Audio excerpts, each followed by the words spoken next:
Epístola do Apóstolo Paulo aos Romanos, capítulo 8. A nova vida debaixo da graça, segundo o Espírito de santidade e adoção. Portanto, agora nenhuma condenação há para os que estão em Cristo Jesus, que não andam segundo a carne, mas segundo o Espírito. Porque a lei do Espírito de vida, em Cristo Jesus, me livrou da lei do pecado e da morte.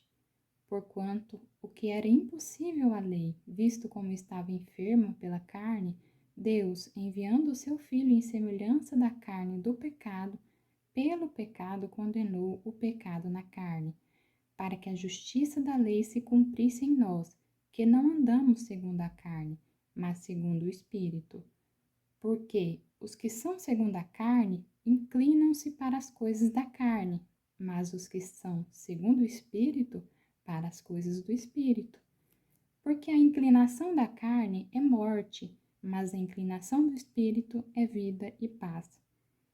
Porquanto a inclinação da carne é inimizade contra Deus, pois não é sujeita à lei de Deus, nem em verdade o pode ser. Portanto, os que estão na carne não podem agradar a Deus. Vós, porém, não estáis na carne, mas no Espírito, se é que o Espírito de Deus habita em vós. Mas, se alguém não tem o Espírito de Cristo, esse tal não é dele.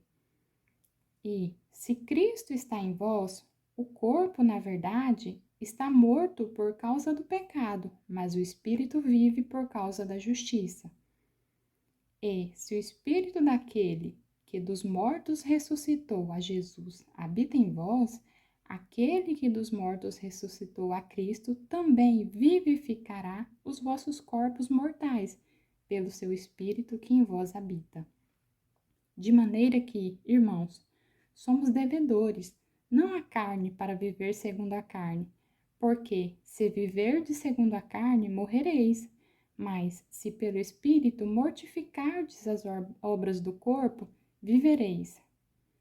Porque todos os que são guiados pelo Espírito de Deus, esses são filhos de Deus. Porque não recebestes o espírito de escravidão para outra vez estardes em temor, mas recebestes o espírito de adoção de filhos, pelo qual clamamos: Abba, Pai. O mesmo Espírito testifica com o nosso espírito que somos filhos de Deus. E, se nós somos filhos, somos logo herdeiros também, herdeiros de Deus e co-herdeiros de Cristo, se é certo que com ele padecemos, para que também com ele sejamos glorificados. As primícias do Espírito, esperança, intercessão, eleição. Porque para mim tenho por certo que as aflições deste tempo presente não são para comparar com a glória que em nós há de ser revelada.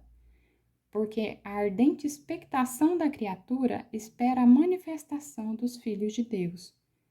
Porque a criação ficou sujeita à vaidade, não por sua vontade, mas por causa do que a sujeitou, na esperança de que também a mesma criatura será libertada da servidão da corrupção, para a liberdade da glória dos filhos de Deus.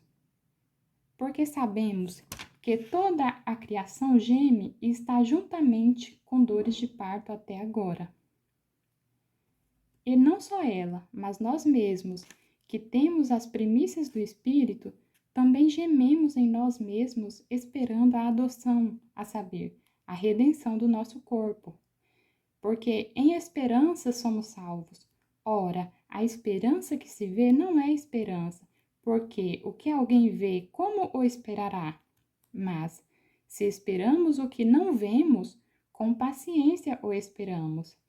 E, da mesma maneira, também o Espírito ajuda as nossas fraquezas, porque não sabemos o que havemos de pedir como convém, mas o mesmo Espírito intercede por nós com gemidos inexprimíveis.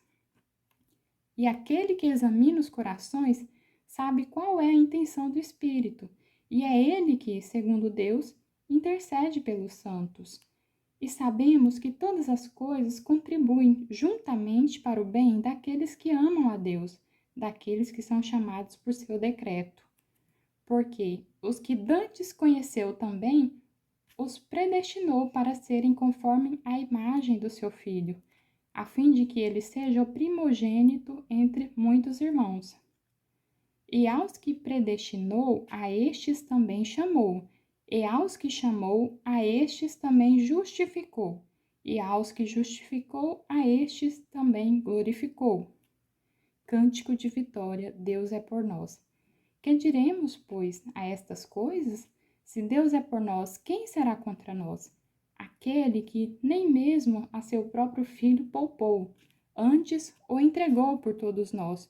Como nos não dará também com ele todas as coisas? Quem tentará acusação contra os escolhidos de Deus? É Deus quem os justifica. Quem os condenará?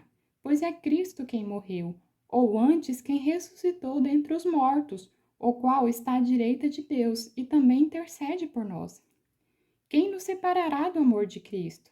A tribulação, ou a angústia, ou a perseguição, ou a fome, ou a nudez, ou o perigo, ou a espada? Como está escrito: por amor de ti somos entregues à morte todo dia. Fomos reputados como ovelhas para o matadouro. Mas em todas estas coisas somos mais do que vencedores, por aquele que nos amou. Porque estou certo de que nem a morte, nem a vida, nem os anjos, nem os principados, nem as potestades, nem o presente, nem o porvir, nem a altura, nem a profundidade, nem alguma outra criatura nos poderá separar do amor de Deus que está em Cristo Jesus, nosso Senhor.